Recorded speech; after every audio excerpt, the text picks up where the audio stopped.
Hi, my name is Amanda Heather Gregory, and I teach at Broussard Middle School in Lafayette Parish. As an educator, I am most passionate about guiding students to discover their individual genius.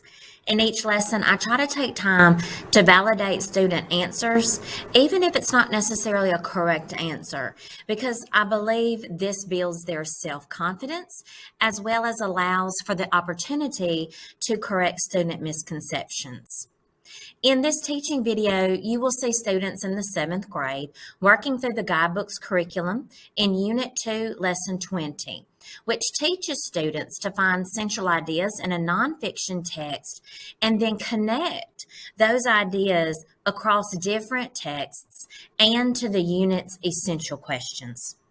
This lesson connects to the overall unit goal because it's taking the background knowledge that students have gained from reading about Charles Dickens' message to readers in A Christmas Carol and then connecting that message to real life.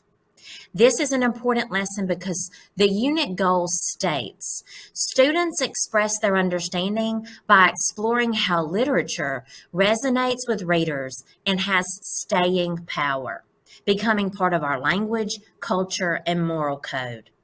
This is a regular education class with students of varying ability levels. In one portion of the lesson, you'll see me working with one student one-on-one who's severely ADHD. He has a hard time paying attention and does not work well with others when assigned group work. I chose these segments of the lesson specifically because it shows how students took their background knowledge from the different texts and applied those concepts to relate them to real life situations. In the earlier segments of the lesson, which are not shown, I'm more introducing the lesson and giving more verbal instruction. So I felt that these excerpts demonstrate a more interactive learning experience for the students. So we are going to be proactive and get this evidence today so we can use it later and we won't have to look it up. So what evidence from the article supports the research findings? What's another piece of evidence that supports what researchers found? Let's get specific. Who's got a line? Tegan, what did you find? What's some evidence in the article that can back that up?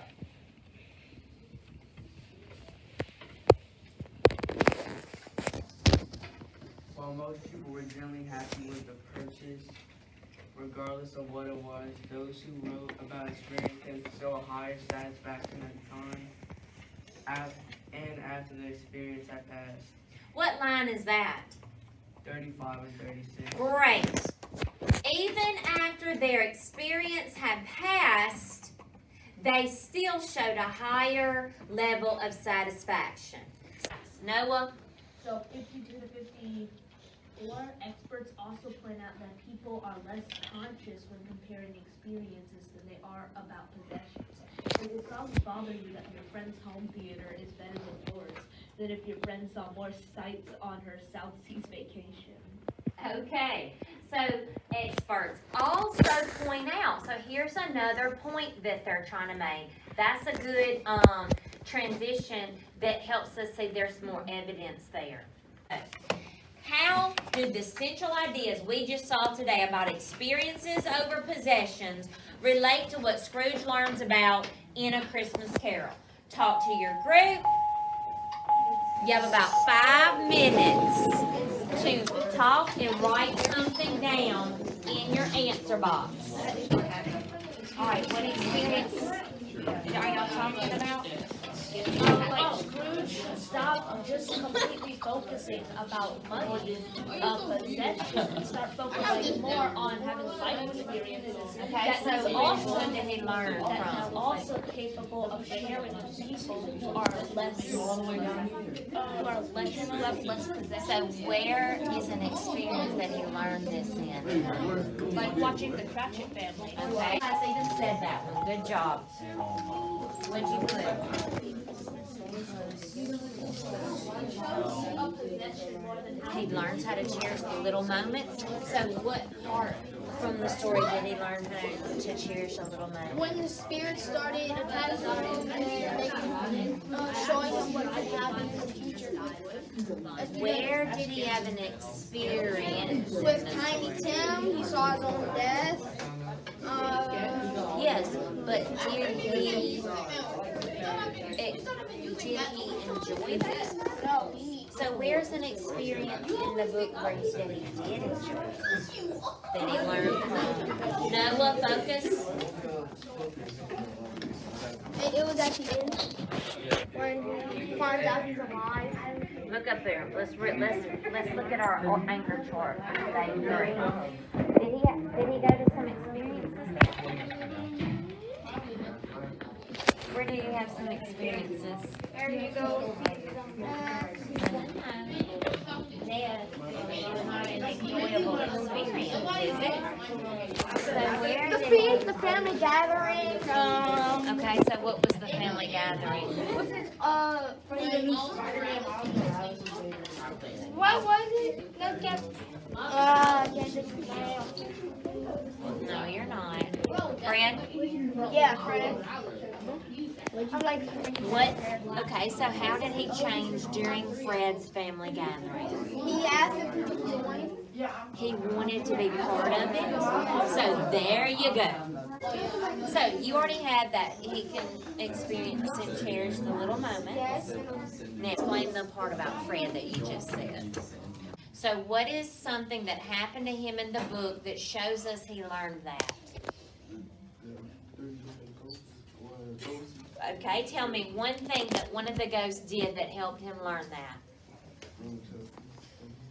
They took him to what feast?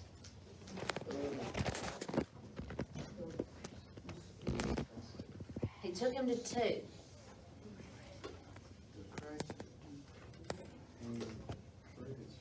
Okay, he went to Fred's feast and the Cratchit's feast. And what did he see there that helped him learn about life? Them all getting together as a family. And how does that relate to the central ideas of our text today?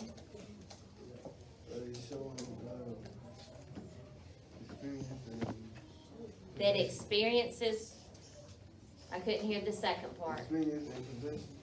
Okay, so what about experiences and possessions? When he learned from that feast, what did he learn?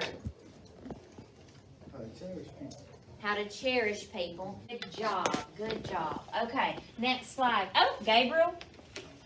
No, just I'm adding a little side comment. Add a side comment. I'm glad. What? Maybe he knows how to be lonely. Maybe the only thing he knew was how to be lonely? Good question. How can we respond to that question? I'm going to ask you a question. Did he have chances to learn how to be different? Yes. It was the only thing he knew? That's a really good point. Maybe he was afraid to do changes. Maybe he was afraid to do changes. I like it. It's a good thought to consider. Because if something is the only thing we know, sometimes it's hard for us to change. Did those experiences he had make him happy? Like, the one he's learning? Or Yeah, the one, because remember our whole question was about learning. Oh, yeah, they made him happy. So is he changing now? Through forced action. Through forced actions, yes. Okay, so let's move on to the last part. What should we treasure or value most? Let's just do these together since we're running out of time. What do we see today that we should value most? People and family, and that leads to what? Family experiences. Experiences. Do others see us more clearly than we see ourselves? Think about Scrooge in the book. Does Scrooge see himself the way others see him? Yes. Kind of. He's starting to understand. He's starting to understand. Did he at the beginning?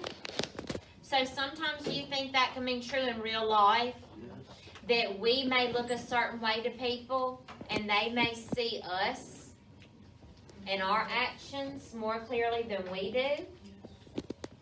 Does anybody have an example of that? Go ahead, Edward. Say when you go to the store and you see a woman and you speak to her, but she don't speak back. It's like she having a bad day, but you see the other side of her. Edward just had a really good life example. He said if you go to the store and you see a woman and you say what? You talk to her and she don't speak back. You talk to her and she doesn't speak back, and you do what? And you just forgive her because she probably had a bad day. And you just forgive her because you realize she's having a bad day. And so you're seeing her maybe more clearly than she's seeing herself. She's wrapped up in her own life and not paying attention to what's going on around her. And you see that clearly, so you reacted in a forgiving way. That's a great life lesson. How do our experiences in personal relationships change us? Camden? Maybe like when Scrooge was playing with Fred's family, and he like noticed that like what his life could have been if he was maybe a nicer person. So maybe when he comes back to the real world, maybe he would want to be a nicer person, and that his character is developed. His character is going to develop to become a nicer person because of what he has learned about in his experiences. Good words. Character development. Now, how can we apply that to real life today, Caleb? You see somebody doing something you wish you could be doing, you might join them, or So, when I see someone having experiences and I can join in, and help them create something bigger and better. that can create something even bigger and better. You could have not thought of by yourself. Great. Just like all of our ideas. We might not have thought of all these ideas without our experience together today. One last thing from Noah.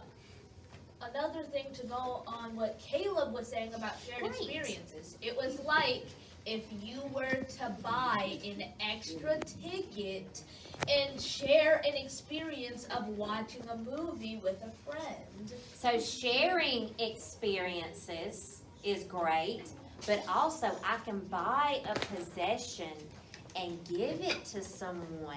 Is that an experience too? Yes, but it's a possession that So lets it's like us putting- have an experience. Yeah, it's like putting them together. Okay, so that's something we can ponder on for our fishbowl discussion when we talk about whether or not experiences or possessions are more important. Realize something new about life, Earl? What did you learn? I learned that possessions aren't always a good experience, but experiences like going hiker sledding with family is like a very nice way to bond. Great, love it.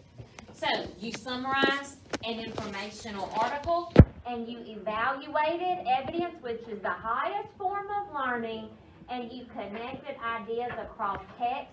We connected the nonfiction with the fiction about Scrooge, and we talked about those unit essential questions that we can see in books as well as in our real life. And when an author wants to teach you a lesson about life, what is that called? The theme. I heard it over here and I heard it over here. So we're getting to the theme, which means we're going to get to our essay where we are going to be writing about a theme of a Christmas carol.